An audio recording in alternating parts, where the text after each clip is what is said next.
You're listening to Latinx Therapy. The information shared in this podcast is not a substitute for seeking help from a licensed mental health professional and is not a substitute for psychological diagnoses or treatment. I'm your host, Adriana Alejandra Alejandre, licensed marriage and family therapist. Welcome back, everybody. For today's segment, we have a very special guest from North Carolina. But before I go ahead and introduce her, I want to let you all know what we're going to be talking about. Our topic today is about sexual abuse among youth, and I do want to give a trigger warning.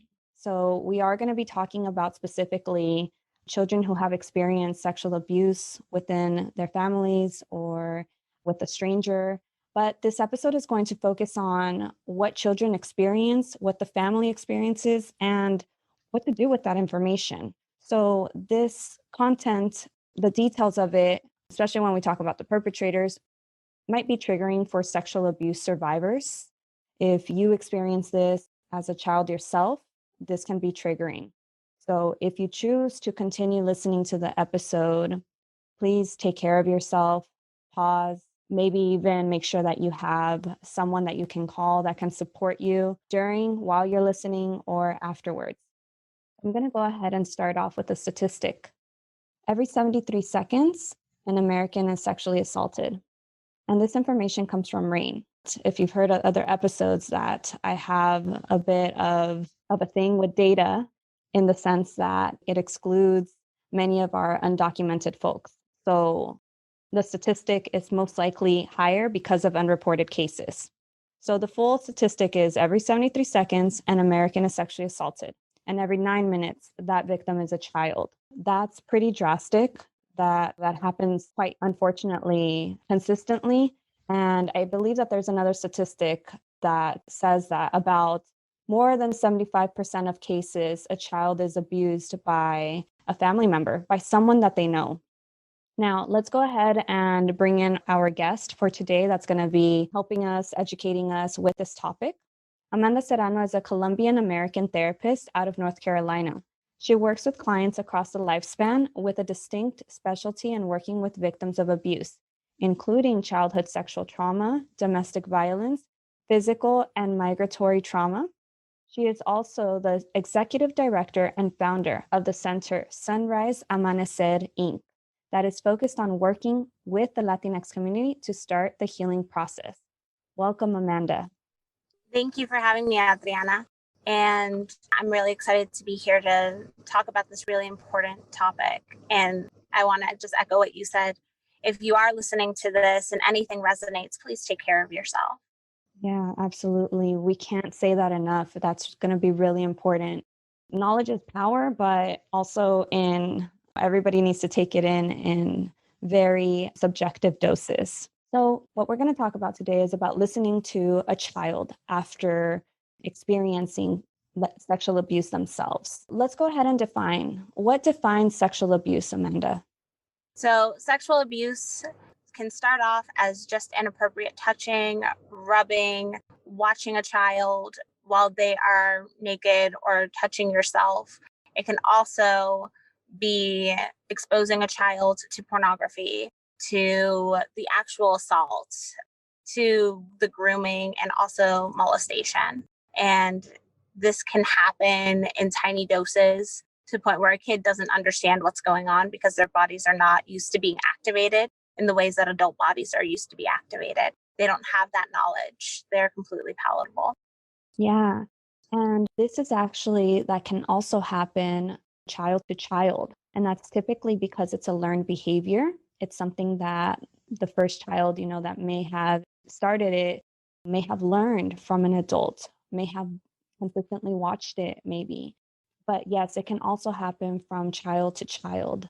And our focus, though, for today's session is going to be more so in general, talking about sexual abuse in general and disclosures in general, regardless of who the perpetrators are. We really want to empower you to be able to have the tools to listen and know what to do with that information, because this isn't something that we're taught in school. We talk about in our families. It's super taboo, and there's a lot of victim shaming when it comes to our family members disclosing sexual abuse as children. Amanda, can you describe some of the cultural and damaging effects of forcing contact? Especially around the holidays, there's a lot of articles that come out about our culture and contact. Can you go into that a bit? Absolutely. So there's the thing of like, tienes que saludar. And when you say hello, you have to say hello with a hug, with a kiss, with two kisses, and you have to go up to everyone. And you cannot argue. You have to be quiet. You have to do as you are told. And that, even if it is not being taken to the level of having a sexual abuse or some sexual context to it, it teaches kids to be quiet when there is an uncomfortable moment with an adult or with a peer, because that is just a cultural thing that we have taught or we've been raised up with, to saludar, to dar el besito, to go over there and sit onto whoever's lap. Yeah, it's very normalized. And when children have a lot of instincts, by the way. And if they disclose, no, I don't want to, maybe because someone gives them a bad vibe, but the child doesn't have the language to articulate that. All they know is, I don't want to or no. But a lot of times in our culture, we tell them to do it anyway, right? There's also the cultural aspect of el respeto, of respecting your elders, of doing what they say, which is also another element to sexual abuse. So, what does the child experience before telling the family? So, let's say that there's a child that has been sexually abused. What does that child go through? Well, first off, I like to think that we need to talk about who is the perpetrator. Because if it is an adult or if it is a child, whoever it is, they have to have access to that child, to the children, to that family. And oftentimes, if they are grooming a child, they make themselves invaluable to that family. They make themselves a trusted member of that inner circle. They have an appearance on the outside of being this very helpful, very kind person, and that is how they gain the trust of the parents of like, oh, okay, yeah, go hang out with the kids in their room, or oh, you're going to play a game, or you're going to do this, or can you watch them for a day? And that also creates some shame and some guilt for the child because they've been taught that respeto. And if this person who is respected by my parent is saying do this or watch this or this is okay, or pues me diste un beso en la cachete porque no puedes otro lado, like, it confuses children. And because they don't know what to think, because we don't talk about sex or anything about appropriate touching culturally, we just say, do this, do that.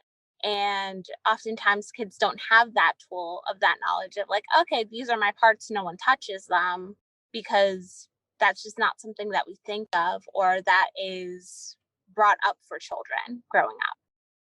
Yeah.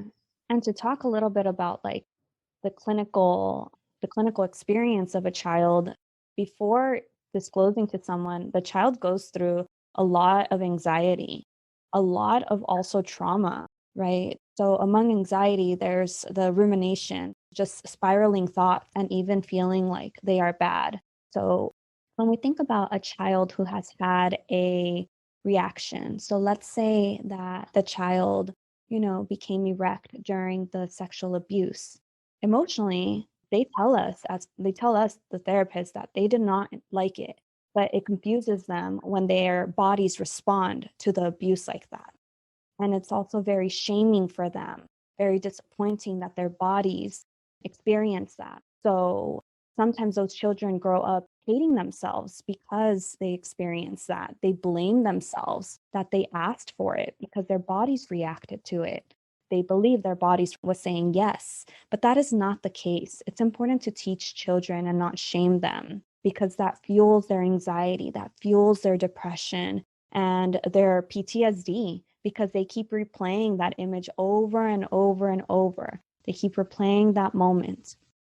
On the other side of that, you also have the opposite reaction of children, and they get very confused by, okay, well, this is what is supposed to happen. I'm supposed to be, or I'm a player because now I've pulled this older woman or this older person, and it takes them years to unpack that and see that actually they had no control in that situation, and that has been the way that they've conditioned themselves to kind of disassociate from that pain of not necessarily wanting that contact. It's very true too. Children build these defense mechanisms, whether they are ages 0 to 10, right? Or 11 to 17. Anything under 17 is a minor, is a child. Mhm.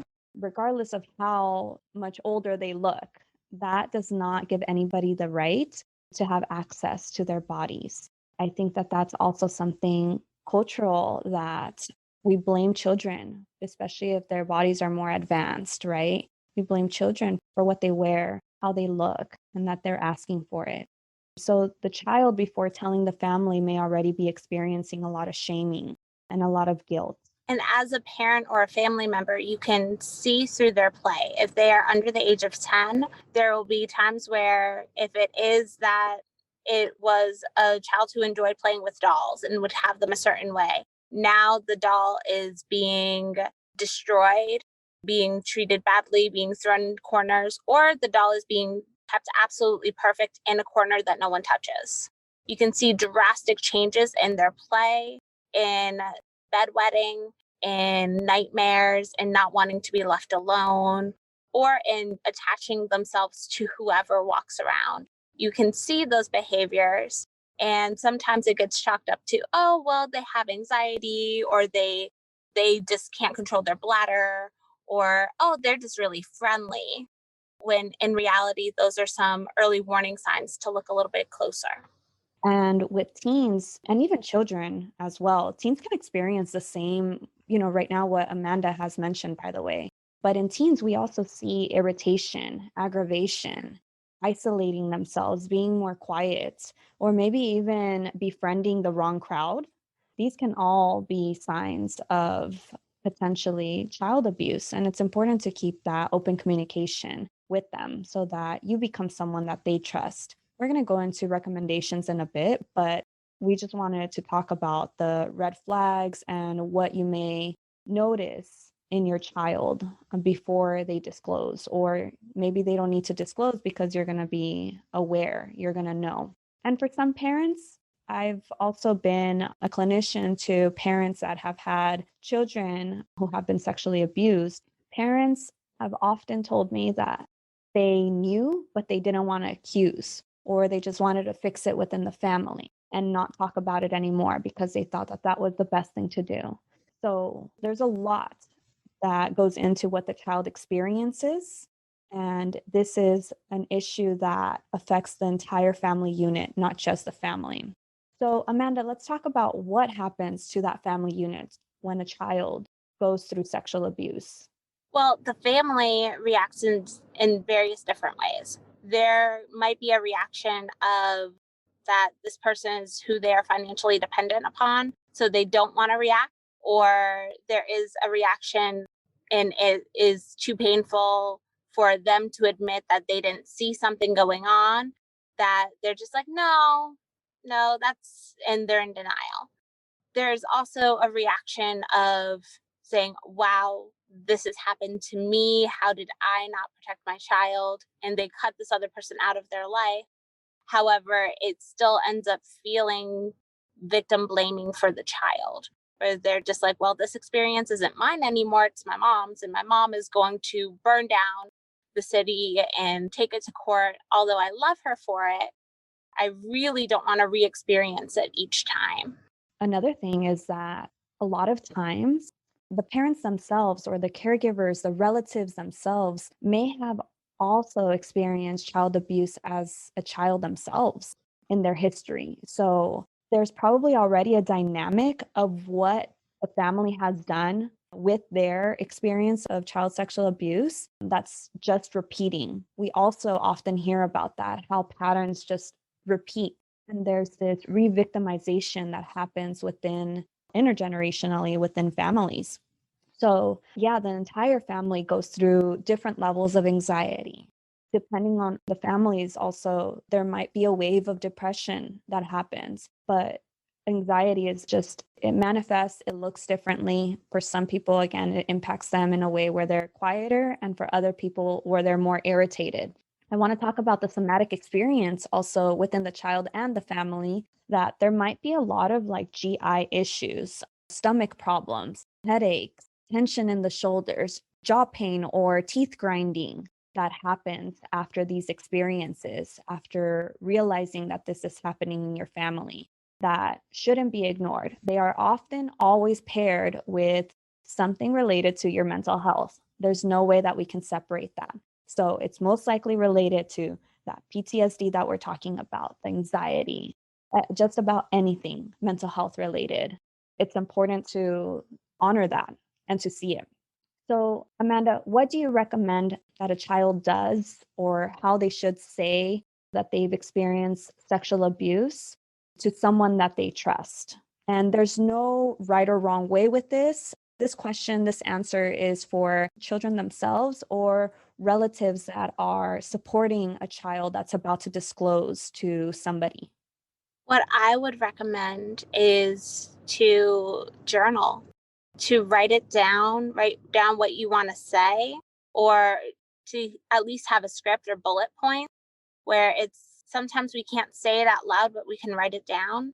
So if it is that I need to say something or I need to draw something, have some sort of something physical in front of you to help you. Because that step of telling someone, one, how brave are you? How incredibly powerful are you in that moment? And if anyone who is listening right now is hearing that and is wanting to do that, just know that there are so many souls who are along with you, who are supporting you in that decision. So keep something with you to help you in that moment, so that if you do get choked up, if your mouth doesn't want to respond, if your vocal cords just can't, you have something you can hand. And be sure to have some sort of community behind you. If it is like, hey, I'm doing something really difficult today, I'm not going to tell you what it is, but just send me love, send me good vibes. Have that in your community. No one has to know exactly what you're going through, and you don't owe your story to anyone. But if you want to disclose, I want you to do it on your own terms. Not because, oh, now tell your tia, tell your uncle, tell your whoever, go over here, go there, and share the story with the rest of the world. Really do it on your own terms. If you don't want to report and you are of age to not want to report, you don't have to. This is completely about you. There have been so many things that have been stolen from you through the sexual abuse, that this part of disclosure is your part to come out into the light and to have that power and take it back. Absolutely. Yes, those are beautiful words. And for any little ones, little ones that may be listening to this, because I know that there are various ages that do listen to the podcast, I want you to think about who it is that you can trust. Who in your life do you trust? Who supports you? It doesn't have to be a family member. It can be a teacher, a mentor. It can be a sibling of yours as well that isn't an adult, but you do need somebody in your corner so that when you do tell a parent, a caregiver, that you are not alone, because this experience feels very lonely. And sometimes the adults around us don't respond in the ideal way that we want them to. And so you need to have somebody that supports you emotionally and even physically. So for little ones, I definitely recommend that you think about who is it that you trust. Along with this, Amanda's advice as well to write things down, write how it is you want to say it, because that's going to be difficult. And she's right in that your vocal cords, your voice might crack, it might stop you, because there's a lot of power in what you're about to say, and you're going to free yourself from a nightmare. And so writing it down sometimes is helpful, and then maybe even practicing it out loud on your own before you say it to the people that you trust or the people that you just have to tell. We're going to talk about the logistics of when you're a child and what happens afterwards in the next question. So, Amanda, what should a parent, caregiver, relative do when a child discloses this information to them? The first thing is to recognize how much this child is entrusting in them. This is a moment that is really difficult for this child. And whatever feelings you have, just know that you have to be present for them. If they are crying and they see you cry, they might feel like they've hurt you, particularly our younger listeners. If they are just like, oh, I'm going to destroy my mom has to be able to handle it. My dad has to be able to handle it and try to be as present to it as possible. Don't get angry, stick with facts. Then, once you are outside of the presence of that child where they can't hear you, have your freak out, have your moment because you deserve that. That it is as much about you as it is about your child because your child is an extension of you because you are supposed to protect them. So, for parents or relatives who are hearing this, be present and do not dismiss what is being said. Do not say, like, oh, no, but your cousin, he always touches up on people. Or, oh, that's just like, he's just over friendly. Listen to what is being said because this is not an easy thing that this child is saying. And they will likely tell you the least offensive thing first. They won't tell you the full extent right there in that moment. The other thing I would suggest is to not push. Don't push to see what else has happened. Don't try to investigate pushing further and pushing further with a child if you suspect something is going on. Provide that safe place, provide that education on what is appropriate touch, what is appropriate communication with a kid, so that that child feels open to telling you something if something happens.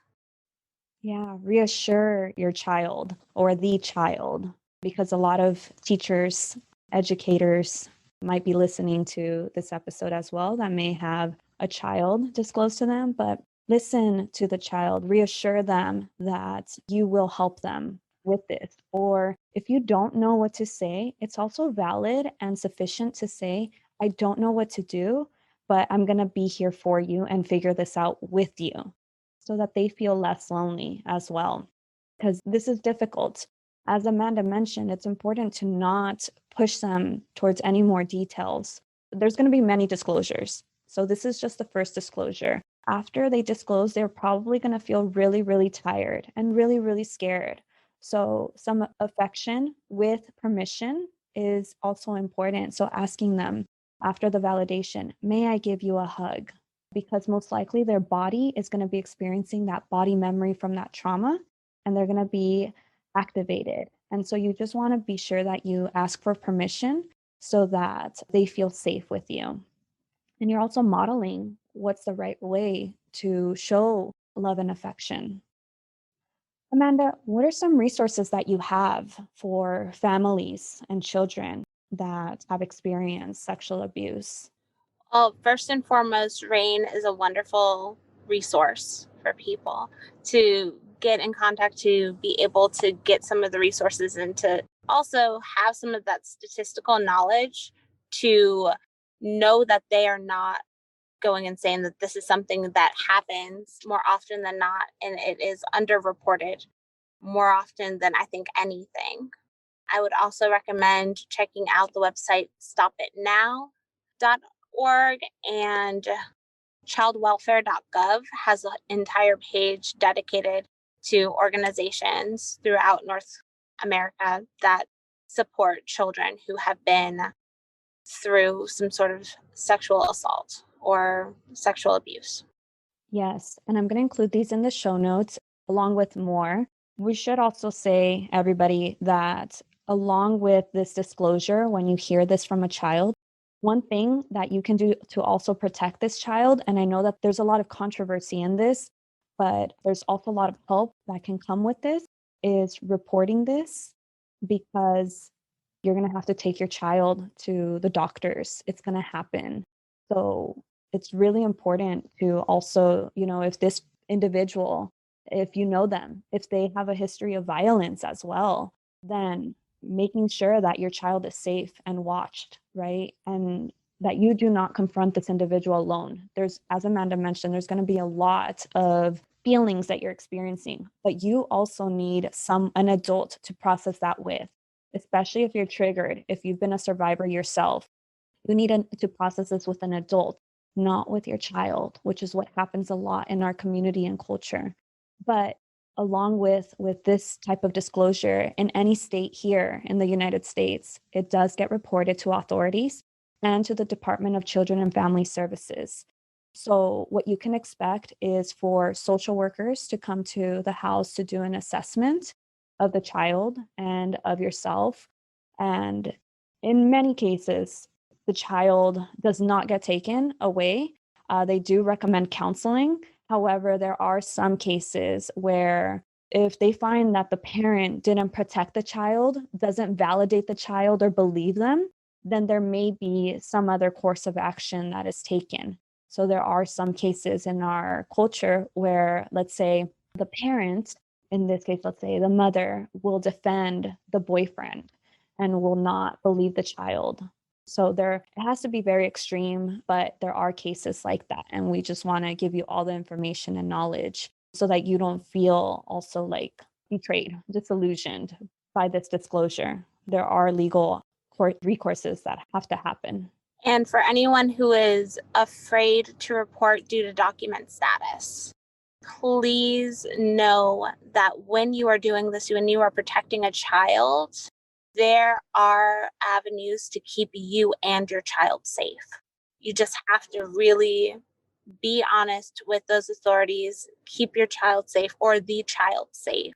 And regardless of documentation status, we are about keeping children safe. Yes. And you can also get a child advocate, an advocate that helps you through this process, especially if Spanish is the second language of a family that you know. So I'm going to have that information in the show notes so you have it. But yeah, I know that in rural communities, it's very difficult, especially if the Latinx population is very small, to experience more discrimination. There's no lie about that, unfortunately. But I'm going to put some resources in the show notes so that you have that and you feel empowered by this. Amanda, thank you so much for those resources. Please let us know, where can we find you? So I am in North Carolina. Our website is sunriseamanecerservices.org, and we are working in telehealth and seeing people in person in Greensboro and all of North Carolina. And your social media handles? Sunrise Amanecer Services, and we are on Instagram, Facebook, and TikTok. Ooh, awesome. I just started with TikTok. I'll be sure to include all of this in the show notes. All right, everybody. Thank you to those of you that are still listening. You are all amazing. We are grateful for you, and continue being your amazing survivor self. Thank you, Amanda, for this. Thank you. And thank you for allowing me to share some information about this very important topic.